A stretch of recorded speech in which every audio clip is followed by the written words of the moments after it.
What if we fed our hair with the same nourishing ingredients that we feed our bodies? I've been using clean, simple, kitchen-crafted recipes from Hair Food, and I've seen amazing results. Did I mention the scents? Coconut milk, chai spice, tea tree, lavender water, they all smell so good.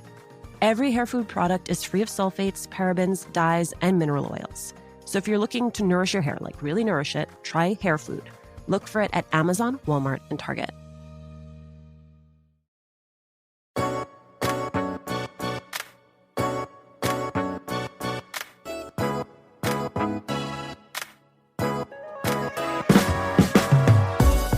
The first time we spoke with Dessa, she gave us an inside look into the world of indie music. Now she's back to talk about something completely different. Her new podcast, Deeply Human, explores all of my favorite questions. What drives human behavior, why we do what we do, and why we are the way we are. I realize that this is the pot calling the kettle black, but did you not have enough hyphens in your multi-hyphenate existence that you needed to add podcaster to the list? I mean, okay, so on one hand, I feel like you can chalk that up to like a feather in the hat, right? Or you can be like, my hat is only made of feathers. Do you know what I mean? Like there's no other way to get a hat. I just feel like, like monetizing indie music is tricky. And in a luckier way, I feel like I like language, wherever it goes. And it feels like in some ways the lane partitions about like what counts as a writer versus what counts as a performer versus what counts as a singer, like those are way more useful for marketing stuff than they are for making stuff. Like I like words and I do anything that has words in it, The connection between the brain and the heart and one's life choices is very personal for you. We've talked about this before, but for those who didn't listen to our first conversation, can you take me back to 2018 when you turned to neuroscience to overcome heartbreak? Yeah. Fell in love with this dude in my early 20s. Super rocky, volatile, but very intense. A lot of sweet moments, but a lot of like devastating moments too. And when it was time to fall out of love with this guy, I just didn't seem to be able to pull that trick off. Like I just stayed in this really, this heartbroken place that it seemed like my peers were able to recover from. Everybody falls down and takes a nosedive sometimes in love, but I just like wasn't getting back up. And that persisted for so long, for so many years, essentially, that it was becoming like a point of embarrassment, and B, kind of a character defining thing, which I didn't like. And affecting my music, which is like the way that I make most of my money, right? I'm just writing torch songs over and over again. And so after a lot of years of not being able to get out of it, I decided to sort of like undertake it as a project instead of waiting to fall out of love. Figure like, is there some way that I can actively make this happen? And so I started researching the science of love and attachment and heartbreak, and ended up like convincing a couple of researchers to work with me to see if we could change the way that my brain was functioning to lessen those feelings of attachment. You've applied the question to love and to heartbreak. What other topics are you going to be applying this question to? Yeah, I mean, okay, so I know why we do it in like shorthand conversations. I think a lot of times we'll think things like, are you acting from your heart? Or are you acting with your head? Or are you being guided by your gut? And I know what we mean. I mean, those are kind of metaphorical constructions. But at the same time, I think if we take them too literally, they don't really serve us. Like, there's not like a clean way to partition human action, I don't think. It's like we are this combination of body and mind and instinct and rationality and habit and unconscious. It doesn't cleave apart real neat and easy like that.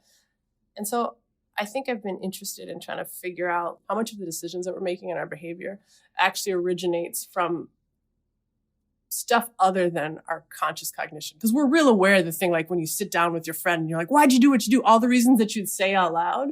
Like you can feel your own mind thinking, but you can't feel your instincts at work. So you have to be really deliberate about like taking a hand mirror to that. I'll say that like some of the questions are kind of frivolous, like, why do you get deja vu? I have no idea if that serves a purpose or if that's just like a weird evolutionary glitch, Also, like, why do we like and why are we attracted to symmetrical faces? What's with our hang up on symmetry and how does that relate to our feelings of beauty? What's up with superstition? Why are some people more superstitious than others and what drives that? So those are some of the kinds of questions that we examine. Ooh, I was like already in because of episode 1, but now I'm deeply in. Episode 1, you start with your mom, and you are asking her who she thinks or what she imagines as a good partner or fit for you. Let's take a listen. When you looked at me little, did you have any idea of the sort of partner that I'd end up with? Like, did you think about that, about me dating when I was little? I think a parent always thinks that way because once you have your wonderful child, you want to make sure that they have a wonderful future. Even when I took a look at the 4-year-old, this was a curious mind. And I think when I think about your dating, I can only imagine that it would be someone who would be equally curious. I think that being a physical person, the physical strength of the person you're with actually matters. What do you mean? Like someone I can't win in an arm wrestling match? Yes. Someone who could pick you up and twirl you around. Okay, just for the record, I'm like 145 pounds and 5'10", so that narrows it down. There are a lot of guys out there like that, though. Do you know what Tinder is? Do you know the app Tinder? Yes. Mm-hmm. Next time we have lunch, do you want to drive my Tinder app and you can swipe left or right and you can tell me? Oh, sure. That would be kind of fun. Why call your mom? Okay, so probably 2 reasons. One is that I wanted to make sure that in all of the episodes, as I'm interviewing experts in their fields and really like innovative researchers, I don't want it to just be clinical. I want it to relate to lived human experience and to how we're actually making our choices. For some of those most intimate choices and experience, like my life is the only life that I have permission to share secrets within. So when it comes to really intimate content, like I have to be my own case study because I'm the only volunteer. And then I wanted to talk to my mom in part because she also had a really interesting story about like finding her partner. She's been married more than once and she knows me really well. So the counsel that she would give me, I think in some ways like represents like the listener's take. Like we're all untrained essentially in the science of choice as we're running around trying to find mates. And I don't know, I thought maybe my mom could provide some interesting kind of like a foil to the kind of clinical language that we might use in other ways. And also she's funny and sweet. She was really funny and really sweet. And she does seem to know you really well, which is also sweet because I think sometimes that could have gone sideways. Did you actually let her drive your Tinder? I did. I handed her my phone. I mean, it's sort of, it's not like she's arranging my marriage, right? Like it's Tinder. But I was really curious. I didn't know if she would be scandalized by just the format itself. And then I was surprised that she had like such strong opinions immediately about these dudes, like hella judgy. And I think in some ways it also just like handing your mother your Tinder account, essentially, like it does call into question, like how well do the people who know us help us choose, which in a lot of cultures outside of the US is a really big part of mate finding. Like it's not frivolous, that question. You know what I mean? Parents are very often involved in picking people for their kids to marry, and then second, it just sort of put like a human story to how new the technologies that we're using are to like find this kind of elemental companionship, right? Like 20 years ago, no one was doing it this way. And now a lot of people are doing it this way, So just to like, I don't know, I guess provide my mom as a member of a different generation, like a glimpse into the way that my generation is working at it. Here is an inspired idea. What if we fed our hair with the same nourishing ingredients that we feed our bodies? I've been using clean, simple, kitchen-crafted recipes from hair food, and I have seen amazing results. Whatever hair texture or hair type you have, your hair will feel well-fed from these superfood ingredients packed into every bottle of hair food. I've tried a few of their products. I really like the apple cider vinegar hair rinse, great for those days when your hair needs a total refresh. Also really like the yummy turmeric almond oil detangling milk, takes out those sort of stubborn knots, makes your hair feel really silky and smooth, and they all smell so good. Every hair food product is free of sulfates, parabens, dyes, and mineral oils because your hair doesn't want to be eating that. So if you're looking to nourish your hair, like really nourish it, you got to try hair food. Look for it at Amazon, Walmart, and Target.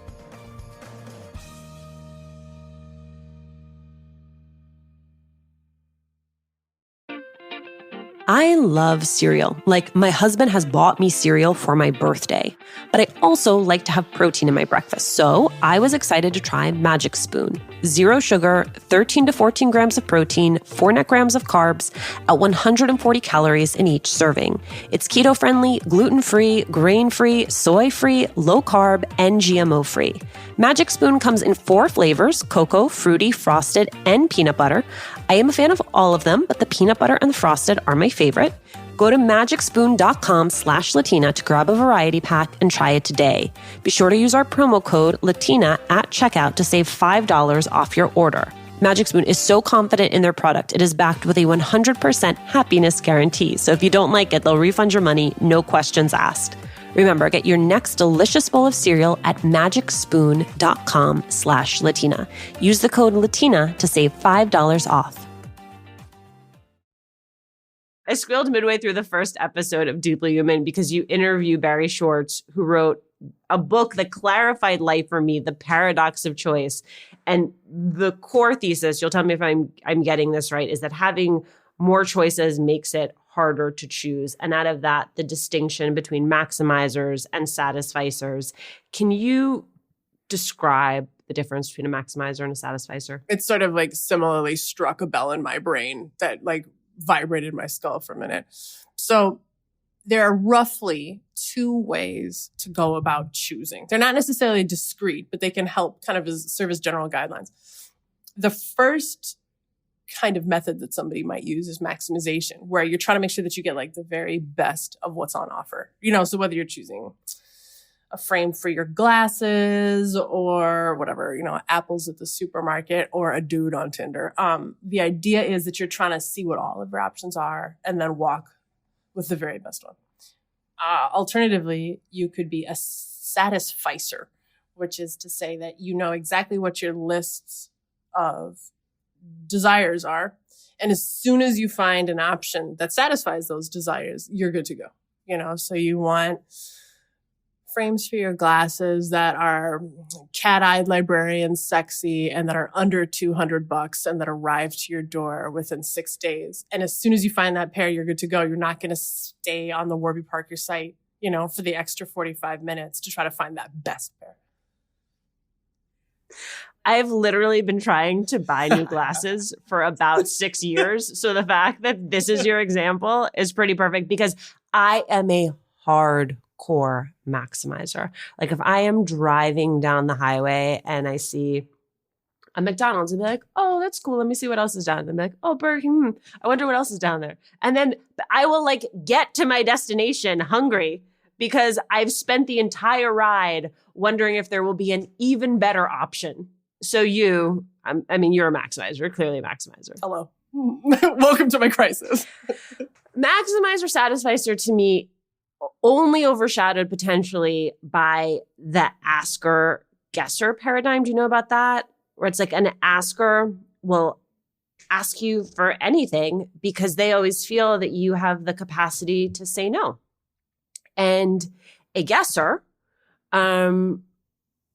they feel that when they are asked for things, that the thing they're being asked for is a mandate, and they would never want to put someone else in that position. And so they will ask a million questions around the thing they want in the hopes they will ultimately land where they want to land. So an asker would say, Dessa, can I sleep on your couch on Saturday?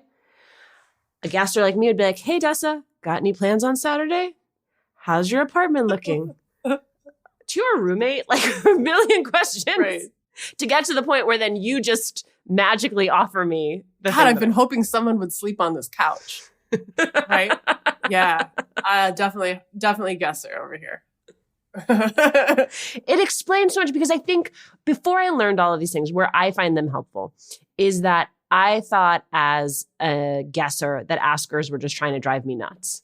And I thought as a maximizer that satisficers didn't have the same standards that I had. They do. You can have really sharp standards. You're just not driving yourself nuts with this idea that there's something better out there always.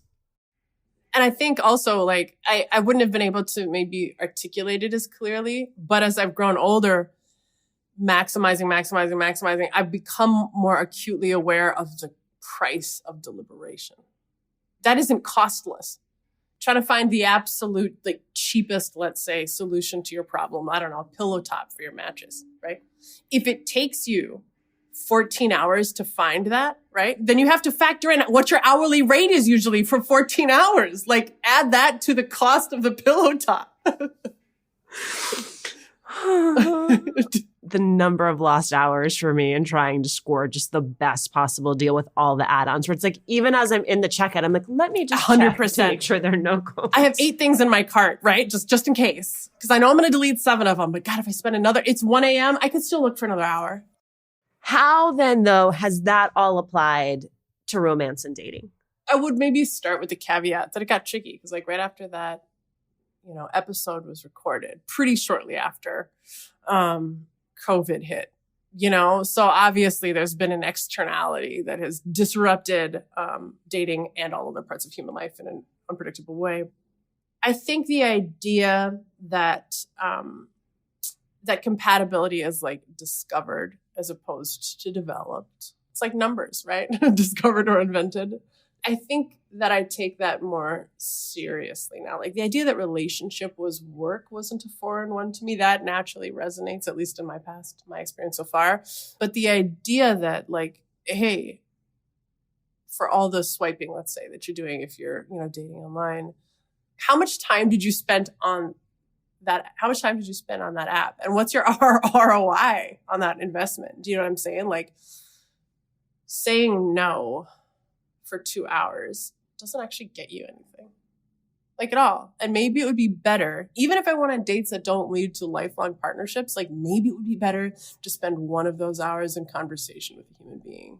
What is the cost of my constant deliberation here? And knowing that like time is finite. Like, is that how you want to spend it? You're going, no. Like, it's not super rad. That doesn't feel like a great way to spend life. I met my husband when I was 26. And so, we were semi-formed humans, but we've had the last 11 years to grow together, which, as you said, is work. And there are definitely places where our preferences are different and where they're the same. But I also imagine that if I started dating someone now, then in some ways it would be easier because I would have a clearer sense of who I am and what I want and what I need. But that it would also be much more challenging because I am much more accustomed to doing things the way that I do them.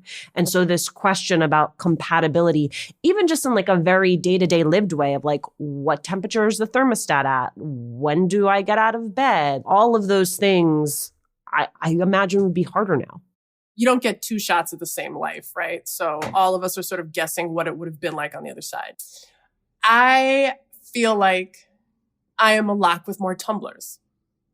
It just takes more to reach compatibility in that the list of things I'm looking for is longer. Maybe not because like maybe it is just more persnickety, but like at 20, for me anyway, like in my early 20s, I made about as much money as everybody else I knew in my early 20s, which was not that much. So there's no big striation. Even if there would be as we went on, there was no big striation. And if someone was like, what city do you want to live in? I was like, I don't know. This is where I am. And in early 20s, I was, like, who has the means to run around choosing their cities? Are you out of your mind? Like, whereas now, yeah, like there's more preferences and habits and everything else, I think, to be considered. Yeah, it's a more complicated puzzle piece. Your parents, like mine, are divorced. Did you learn anything about how that experience shapes your brain or your thinking about romance? I have strong ideas about it, but I think one of the things that I've also been wondering lately is how do we test our introspection? Sometimes things just feel right. I don't know if that's enough to always roll on. Like historically, a lot of things have felt right that turn out to be pretty wrong. So intuition for me is a great first step and a really lousy last step. And so I think when thinking about my parents, like I probably, as I mentioned, I think in the episode, like I am probably a little gun shy in that I'm so aware of the fact that those first feelings of romance are so overwhelming, but aren't the only feelings in a partnership. And I guess historically in some of my long relationships, like when I've seen a guy in the throes of a really big love for me, I'm always like, well, we'll wait and see, won't we? Which is not super. Yeah, clearly something is very wrong with you, and I cannot wait to find out what it is. Better enjoy that now, okay? Because that's not always going to be, I mean, it's like, it's like an ice cream cone. I'm like, well, you got, enjoy that. It's melting. So. Beyond love, beyond heartbreak, what can the brain tell us about why we are the way we are? Oh, man. I think in some ways, learning about the brain can help us be more patient when other people are being super weird. I think it can help us reflect on our own decisions too. Like, okay, I think as a rule, we tend to overestimate how much clear-headed decision-making is involved in our own behavior. So like when you read studies about how people are really primed by the environments that they're in, being mindful of the fact like, oh, that priming is at work on me, even if I don't feel it. So is it possible to be more deliberate about what I expose myself to in an effort to elicit the kind of behavior that I want? And maybe you even see that like looking on social media. I think maybe in the past year, a lot of us have reconsidered how that kind of stuff fits into our lives. Like there's something absolutely attractive about it, a cheap sugar high. Very rarely after spending an hour and a half on Instagram am I like, time well spent. Here, I guess, is a different way, though, of asking the question I just asked, which is, to what extent are we really malleable or pliable? Like, how much about the way we are is just fixed? And how much can we actually grow and change? Yeah, it's a good question. I think there is a lot of capacity for change. And I also think that learning how the organisms of ourselves work could naturally prompt us to make different decisions. I mean, think about even like our generation, how much more we know about sex than like 3 generations ago. For a long time, that was just a mysterious part of you, like we weren't naming stuff, man. Like, I think that it's sometimes hard to imagine how the knowledge will shape you, but knowing is almost always better. After this deep dive on the brain, like what questions do you still have? Oh, man. So we just finished season 1, which is like 12 episodes. And so we've just started making like the brainstorming list essentially for season 2. But some of the questions I do have is like, why are we so sensitive to what other people think of us? I mean, to maybe use the social media thing as an example, like somebody you've never met who lives in Quebec, right? Says some hater nonsense on your selfie. Guaranteed that's going to stick for a second for most people. But really, that has no bearing on my actual life. I'll never meet this person. It doesn't affect my job. It doesn't affect my dinner. So why do I have any investment in that? I think it's confusing sometimes, like the way that our social sensitivities work. I am being super sketch, but I'm like trying to read the whiteboard behind you because it's a window into your clearly maniacal process. Oh, wow. Oh, no, Dessa. Okay, so for those of you who cannot see, Dessa just tilted the camera up, and what I thought was just like a normal sheet of paper with musings and plans. It's just a wall. It's just a wall of plans. How has what you've been working on with Deeply Human impacted the rest of the work that you're doing? I think in some way it has focused my attention on questions, which I like because every episode of the podcast tries to answer a question. And I think just the habit of like capturing questions that I want answers to is a good one. I like that. Like I remember a good teacher in high school suggested that we keep like a notebook of things we wanted to better understand. And I'm reminded of just like how rad it is to take your curiosity seriously. I think very often that's like put aside as a kid thing. It's not a kid thing. I think it's a super important motor, So I like that. And then I think a lot of times if stuff doesn't make it into the podcast, I'm like the creepy, like bottom feeding fish who's like, this is mine now. I'm going to take you home with me. I'm going to put you in a little aquarium. Hey, your next album is going to have all these strange interludes. Yeah, totally. Dessa, it's so good to see you. Thank you for doing this. Thank you so much for having me. This is always so sweet.